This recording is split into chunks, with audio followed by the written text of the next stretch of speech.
नमस्कार दोस्तों, मैं अंशु कुमार आप लोगों का फिर से एक बार स्वागत करता हूं मेरिट वर्ल्ड कोचिंग इंस्टीट्यूट के इस क्लास में। आज के टॉपिक में हम लोग पढ़ेंगे नॉन कॉपरेशन मूवमेंट। हालांकि इस पे हमने कल के वीडियो में इस पे कुछ बातें की थी। आज इसी में हम इसके आगे के कुछ पॉइंट्स पे हम लोग ध्यान देंगे। अभी सबसे पहले हम लोग ये देखते हैं कि कल के टॉपिक में हम लोगों ने नॉन कॉपरेशन मूवमेंट के बारे में क्या क्या जाना।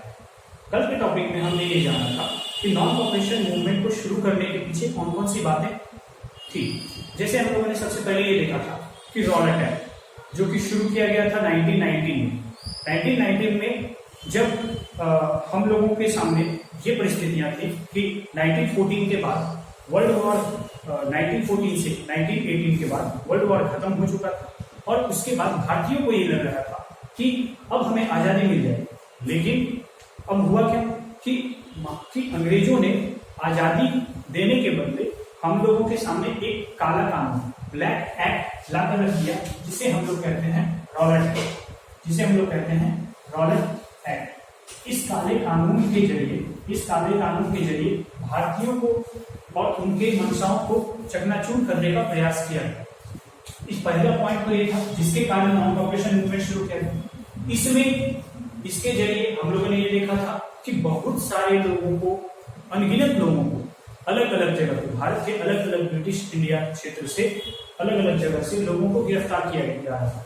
उसमें हम लोगों ने अमृतसर में भी एक पॉइंट्स देखे कि जलियांवाला बाग हत्याकांड हुआ था, जो कि 13 अप्रैल 1919 को इस घटना को अंजाम दिया गया था जनरल ओ डायर और उनकी सेना के द्वारा, जो कि उस जलियांवाला बाग में एक भीषण नरसंहार करते हैं। इस नरसंहार से बचने के बाद भी एक कारण बनता है कि नॉन कॉपरेशन मूवमेंट को एक जवाब के तौर पे ब्रिटिश के सामने रखा जाना जरूरी था। इसके बाद तीसरी बिंदु पे हम लोग ये ध्यान दिए थे कि इसी टाइम पे जब 1914 से 1918 के बाद जब फर्स्ट वर्ल्ड वॉर एंड होता है तो इसमें हम लोगों ने ये देखा था, इसमें हम लोगों ने ये पढ़ा था कि टर्की के जो खलीफा थे उनकी हार हुई थी, ऑटोमन साम्राज्य के थे वो, और उनकी हार हुई थी। और इस फर्स्ट वर्ल्ड वॉर के बाद उनको खलीफा के पोस्ट से हटा दिया गया था। उनके सारे पॉलिटिकल पावर्स, उनके सारे रिलीजियस पावर्स सारे छीन लिए गए थे और उनको एक कॉमन आदमी बना दिया गया था। इसके एवज में भारत ही नहीं परंतु पूरे विश्व भर के मुस्लिम ये चाह रहे थे कि खलीफा को फिर से उनके पोस्ट पे, उनके इकोनॉमिक राइट्स, उनके पॉलिटिकल राइट्स, उनके सोशल राइट्स, उनके जो भी इज्जत प्रतिष्ठा के साथ उनको उस पोस्ट पे फिर से बिठाया जाए। इसके लिए यहाँ भारत में हम लोगों ने कल देखा था कि अली ब्रदर्स के द्वारा एक खिलाफत मूवमेंट चलाया जाता। इसमें अली ब्रदर्स में उनका नाम क्या था? पहला था मोहम्मद अली और दूसरे थे शौकत अली। इन दोनों के द्वारा, अली ब्रदर्स के द्वारा ये मूवमेंट, खिलाफत मूवमेंट चलाया गया था। इसमें महात्मा गांधी ने एक बहुत ही अच्छी भूमिका निभाई, एक सहयोगी की भूमिका निभाई। इतना ही नहीं, ऑल इंडिया खिलाफत कमेटी के ये प्रेसिडेंट भी रहे और इन्होंने मुसलमानों का साथ दिया।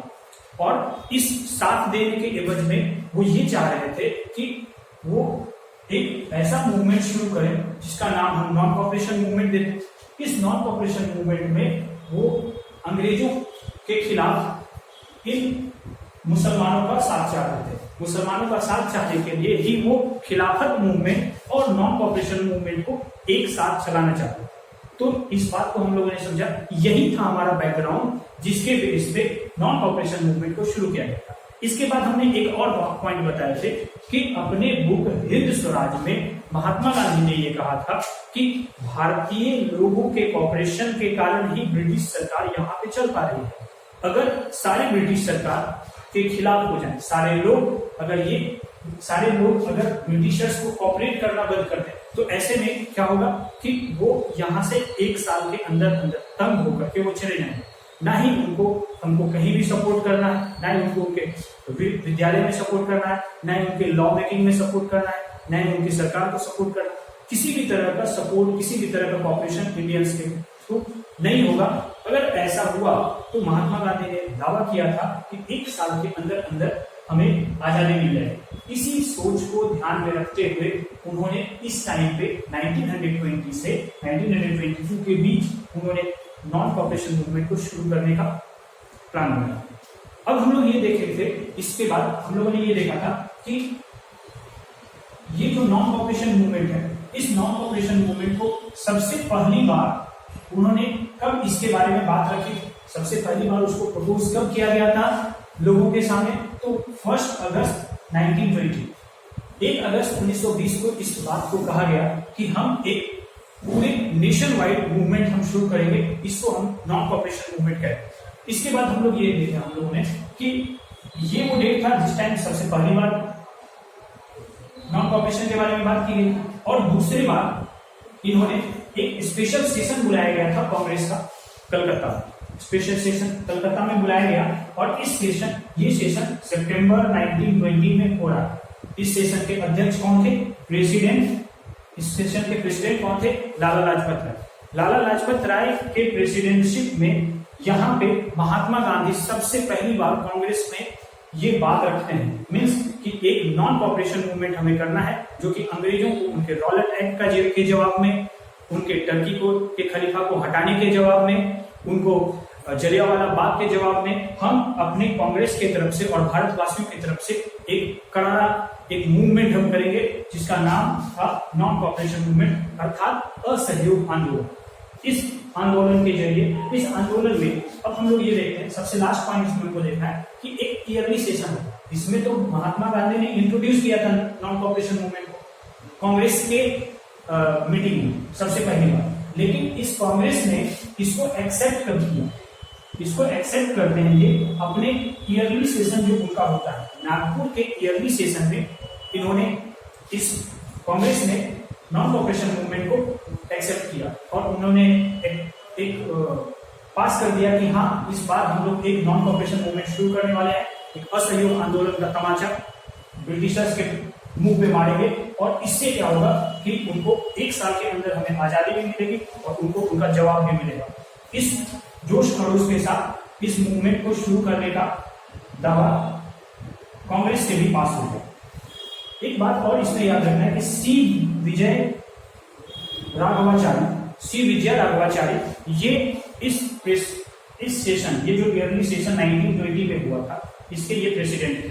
उम्मीद है ये पुरानी बातें ये जो हमने कल किया था, इसके बारे में आप लोगों को अच्छे से समझ में आ गया। अब हम लोग आज के टॉपिक पे हम लोग बात करेंगे कि नॉन कॉपरेशन मूवमेंट में महात्मा गांधी ने कौन कौन सी बातें लोगों को बताई और किस तरह से नॉन कॉपरेशन मूवमेंट को चलाया गया, इस बातों को हम लोग देखने का प्रयास करें। तो सबसे पहले हम लोग इसके अर्थ से समझते हैं, नॉन कॉपरेशन का अर्थ क्या होता है। एक मिनट, नॉन कॉपरेशन का अर्थ क्या होता है कि असहयोग आंदोलन, एक ऐसा आंदोलन जिसमें हम ब्रिटिश या जो भी गवर्नमेंट है उनका सहयोग नहीं करेंगे, उनका सपोर्ट नहीं करेंगे, उनकी जो भी व्यवस्थाएं भारत में हैं जिसमें भारतीय किसी रोजगार या किसी नौकरी को कर रहे हैं, उनमें उनको सपोर्ट नहीं करना। उनका कोई भी व्यापार चल रहा है भारत में, उनके व्यापार को नहीं चलने देंगे। इस बात को महात्मा गांधी ने समझाया था और सिखाया था। अब हम लोग देखते हैं इसमें कि नॉन कॉपरेशन मूवमेंट को शुरू किस तरह से किया गया। तो ideas of Mahatma Gandhi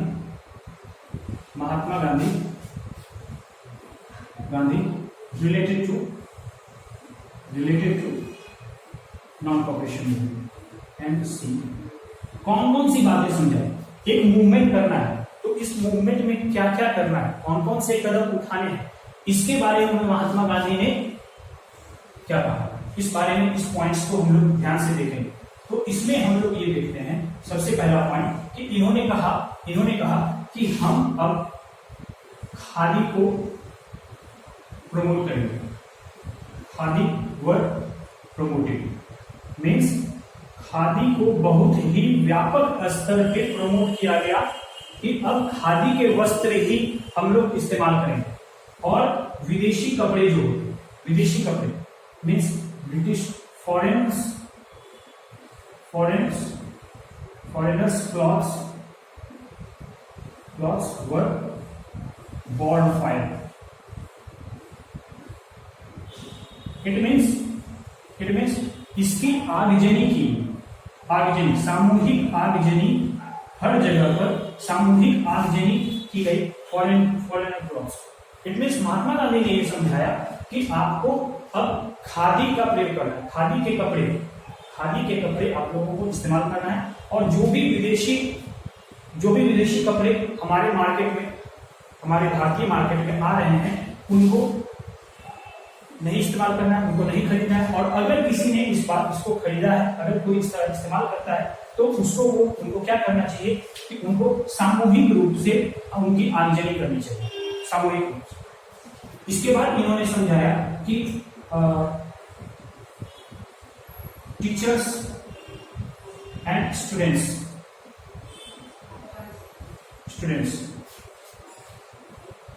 should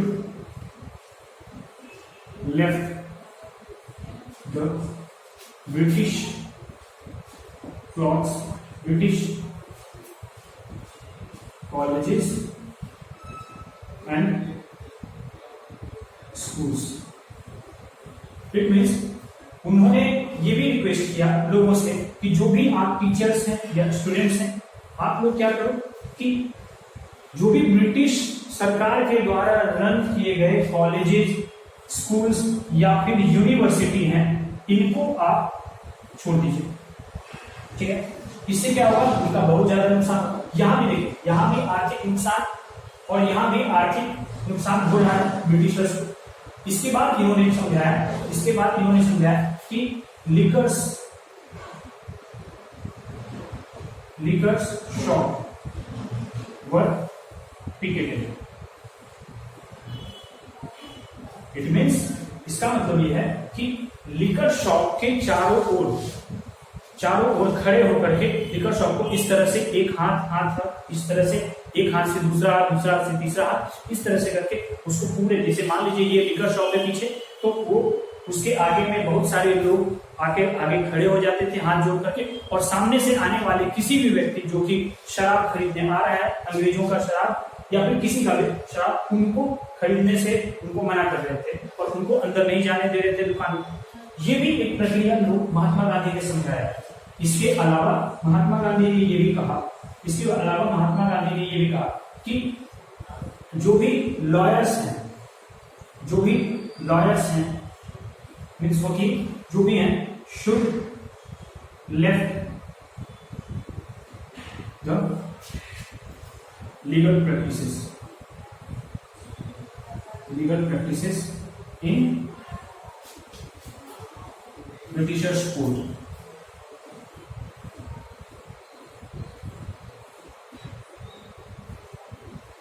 British के कोर्ट में अपने जो लीगल प्रैक्टिस कोई भी वकील कर रहे हैं, इसको भी उन्होंने समझाया कि इसको भी आप छोड़ो, इसको भी आपको नहीं करना है। तो उम्मीद है ये कुछ पॉइंट्स जो हैं ये आपको समझ में आ रहे होंगे। इसके बाद हम लोग देखते हैं कि सबसे पहले हम लोगों ने ये देखा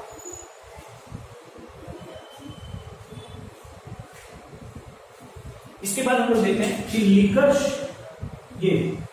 जो भी लेजिस्लेटिव जो हमारे लीडर्स जो कि भूमिका निभा रहे हैं कहाँ पे, लेजिस्लेटिव काउंसिल, ब्रिटिश के लेजिस्लेटिव काउंसिल में, उनको वहां से बाइकआउट कर देना चाहिए। ऐसा भी इन्होंने समझाया, महात्मा गांधी ने समझाया कि लेजिस्लेटिव काउंसिल के में जो भी मेंबर्स बने हुए हैं, जो भी लीडर्स लेजिस्लेटिव काउंसिल में मेंबर बने हुए हैं, उनको क्या करना चाहिए, वहां से बाइकआउट कर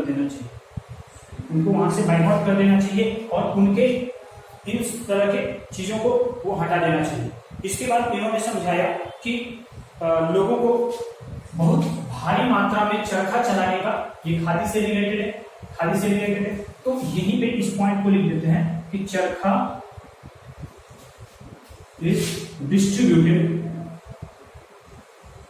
बहुत भारी संख्या में, लाखों की संख्या में चरखा बांटे गए, और लोगों को घर में सारे लोगों को ये समझाया गया कि आप ज्यादा से ज्यादा चरखा चलाओ। इससे क्या होगा, चरखा चलाने से क्या होगा, चरखा चलाने से ये होगा कि जो विदेशी कपड़ों पर हमारी निर्भरता है, जो अपने कपड़े के लिए हम विदेशी कपड़ों पर निर्भर होते हैं अपने वस्त्र के लिए, उसमें अगर हर महिला, हर घर में हर बच्चे या महिला जो भी काम कर सकते हैं, वो अगर दिन के 2 घंटे अगर चरखा चलाते हैं तो कोई भी गरीब या कोई भी भारतवासी जो है वो बिना कपड़े के नहीं रहेगा। ऐसा महात्मा गांधी ने समझा। एक बात आपको ध्यान रखना होगा यहाँ पे कि महात्मा गांधी के किसी भी तरह के मूवमेंट में और बाकी सारे जो लीडर्स हुए हैं भारत में, उनके मूवमेंट में क्या अंतर रहा? इस अंतर को आप साफ समझ पा रहे होंगे कि बाकी सारे लीडर्स क्या करते थे, वो खुद लीड करते तो थे ही और सबसे आगे वही रहे, और वो किसी भी लोगों से अपील नहीं करते थे कि आप भी इसमें इन्वॉल्व हो। लेकिन इनके मूवमेंट में, चाहे वो जो भी मूवमेंट करें, हम लोग एनसीएम पढ़ रहे हैं, हम लोग आगे सीडीएम देखेंगे, सिविल डिसोबीडियंस मूवमेंट, उस मूवमेंट में भी हम लोग देखेंगे कि वो लोगों से अपील करते हैं कि आप इसमें मूवमेंट में आगे बढ़ो, ठीक है। और एनसीएम में भी यही हो रहा है, वो लोगों को कह रहे हैं कि आप चरखा चलाइए। लोगों से ये कहा जा रहा है कि आप फॉरेन क्लोथ्स को हटा दीजिए। लोगों से ये कहा जा रहा है कि आप अगर टीचर की भूमिका निभा रहे हैं, आप अगर स्टूडेंट्स की भूमिका निभा रहे हैं, तो आप उनके ब्रिटिश के द्वारा चलाए गए स्कूल, कॉलेजेस और यूनिवर्सिटी, इनको आप बायकॉट कीजिए। तो ये सारी चीजें लोगों से अपील की जा रही है। इट मीन्स यहाँ पे एक मास मूवमेंट कैसे बने, कोई भी मूवमेंट मास मूवमेंट कैसे बने, जब लोगों का उसमें इन्वॉल्वमेंट होगा। एक लीडर तो है, लीडर एक सिर्फ रास्ता दिखाता है, लेकिन रास्ते पर चलने के लिए मास आगे आती है, तभी वो मूवमेंट बनता है, तभी वो मूवमेंट मास मूवमेंट बनता है। आप इस बात को अब समझ पा रहे होंगे कि कितनी सारी बातें, 1 2 3 4 5 6, ये 6 और भी बहुत सारे पॉइंट्स हैं जिसको उन्होंने कहा था। जैसे कि और भी उन्होंने समझाया कि अगर आप हर जगह जा करके नेशन वाइड हड़ताल करते हैं, जगह जगह पे नेशन वाइड हड़ताल किए हैं, जुलूस निकाले गए, प्रोसेशंस किए गए, इसके अलावा धरना दिए गए, ठीक है, स्ट्राइक्स किए गए हैं, हंगर स्ट्राइक्स किए गए हैं, तो आप इस बात को समझ रहे होंगे कि ये कोई सिर्फ एक लीडर तो करेगा, इसमें मास पब्लिक यानी कि लोगों का इन्वॉल्वमेंट इसमें भी जरूरी है, इस पॉइंट में भी जरूरी है, इस पॉइंट में भी जरूरी है। इट मीन्स महात्मा गांधी खुद तो इस मूवमेंट को आगे चलाते ही थे, लेकिन इसमें साथ ही साथ इन्होंने इस मूवमेंट को एक मास मूवमेंट बनाने का प्रयास किया। इन्होंने क्या प्रयास किया है कि इस मूवमेंट को एक मास मूवमेंट बनाया, क्योंकि कोई भी मूवमेंट तभी एक सफल रास्ते पर चल सकता है जब उसमें मास का इन्वॉल्वमेंट, इट मीन्स लोगों का इन्वॉल्वमेंट हो। इसके आगे महात्मा गांधी ने यह भी समझाया है कि बहुत सारे, देखिए यही सारे पॉइंट्स थे जिसको हम लोग नॉन कॉपरेशन में देखते हैं। लोगों को इन बातों को समझाया गया कि आप इस तरह से कीजिए, और 1 साल के अंदर मैं दावा करता हूं, महात्मा गांधी ने कहा, मैं दावा करता हूं कि अगर आप मेरे द्वारा बताए गए इन रास्तों पे चलते हैं, इन सारे पॉइंट्स पे आप ध्यान देकर इसको फॉलो करते हैं, तो हम दावा करते हैं कि 1 साल के अंदर ब्रिटिश भारत को छोड़कर चले जाएंगे और हमें आजादी मिल जाएगी। तो उम्मीद है इस बात को आप समझ पा रहे हैं। एक बात देखिए कि हर जगह के लोग नॉन कॉपरेशन मूवमेंट को समझ नहीं पाते, क्योंकि लोगों में इतनी शिक्षा नहीं थी। जिस तरह की बात महात्मा गांधी कर रहे थे, क्या हर एक इंसान इस बात को समझ सकता है? बिल्कुल नहीं, ऐसा संभव नहीं, क्योंकि लोग जो है वो उनकी अपनी भी परेशानियां हैं, अपने भी उनके घर हैं, उनके परिवार हैं, उनको देखना है, और उनको इनके साथ ही साथ उनसे ये अपील की जा रही है कि आप इन सारी चीजों को बाइकआउट करो और फिर कुछ अच्छी चीजें करो, जो कि ऐसी चीजें करो जो कि हमारे देश के लिए फायदेमंद हो और ब्रिटिशर्स के लिए वो नुकसानदेह हो, जिससे कि वो भारत को छोड़कर चले। तो हर कोई इससे में अपना फायदा नहीं देख पा रहा। अभी जैसे कि एक गरीब किसान, क्या वो अगर उनको सस्ते कपड़े मिलते हैं तो क्या वो उसको छोड़ पाएंगे? और खादी जो है वो अपने आप में एक महंगा कपड़ा होगा, क्योंकि इसको हाथ से बनाया जा रहा है, इसको चरखे के मदद से बनाया जा रहा है। और फॉरेन क्लॉथ्स क्या होते थे?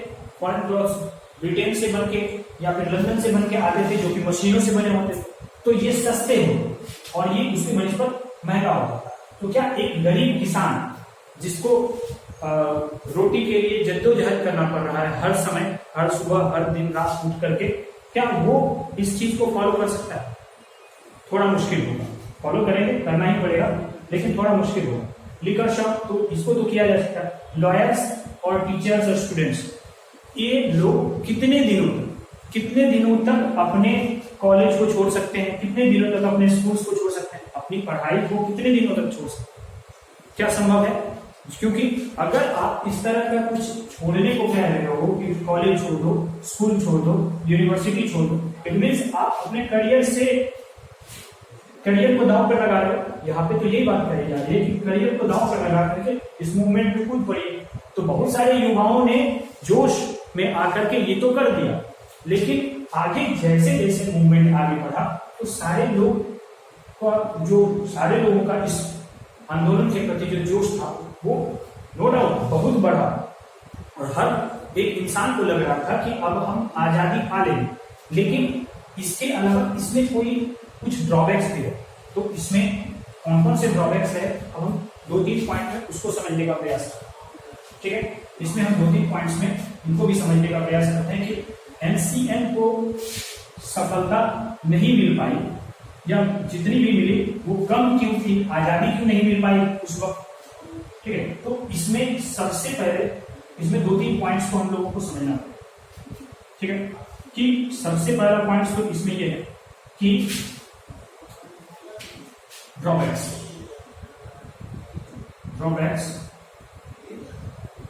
ड्यूरिंग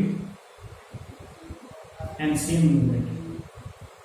एनसीएम मूवमेंट में कौन सी खामियां रही जिसकी वजह से नॉन कॉपरेशन मूवमेंट में थोड़ा एक जिस तरह का रिजल्ट लोग चाह रहे थे उस तरह का रिजल्ट नहीं मिल पाया। तो इसका एक पहला कारण ये था कि जो आर्टिशंस थे, जो पीजेंट्स थे, पुअर पीजेंट्स, ठीक है, पुअर पीजेंट्स, ये लोग can't understand, could not understand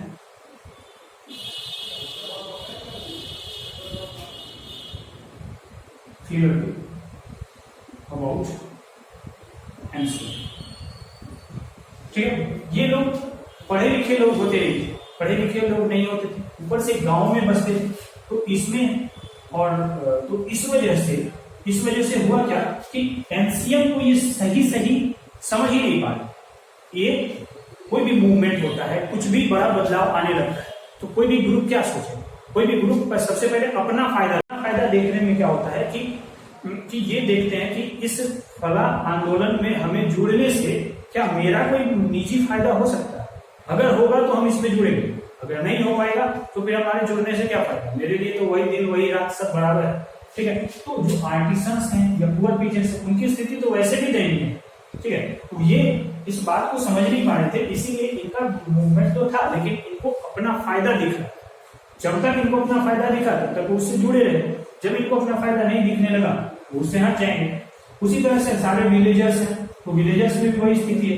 villagers में भी ये लैंडलॉर्ड से लड़ना चाह रहे थे, ये चाह रहे थे कि लैंडलॉर्ड्स में जो हम पे अत्याचार कर रहे हैं इनके खिलाफ हमको लड़ना है।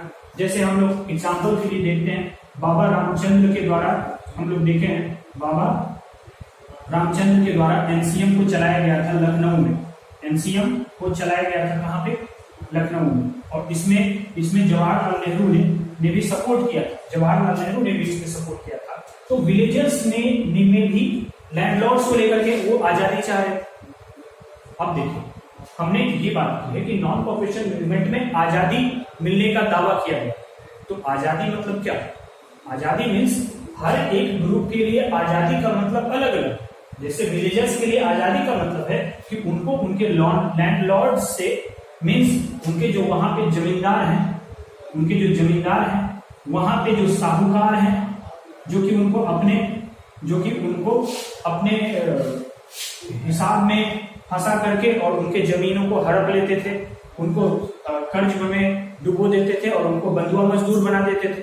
ठीक है। तो इनसे ये आजादी चाहते थे, तो इनके लिए, विलेजर्स के लिए आजादी का मतलब ये था। तो आप समझ पा रहे हो कि एनसीएम से जुड़ने के लिए इनको एक काउज चाहिए। इनका काउज ये था, सब अपने अपने काउज से अपने अपने फायदे के लिए लड़ रहे थे। वहीं अगर हम ट्राइबल्स की बात करें, मीन्स जो आदिवासी लोग, आदिवासियों के लिए आजादी क्या था? आजादी, महात्मा गांधी ने कहा है कि एनसीएम से जुड़ते तो आपको 1 साल के अंदर आजादी मिली। तो ट्राइबल्स के लिए आजादी का क्या मतलब? ट्राइबल्स के लिए आजादी का मतलब है कि उनको उनके जो फॉरेस्ट जिनसे उनको भगा दिया गया है,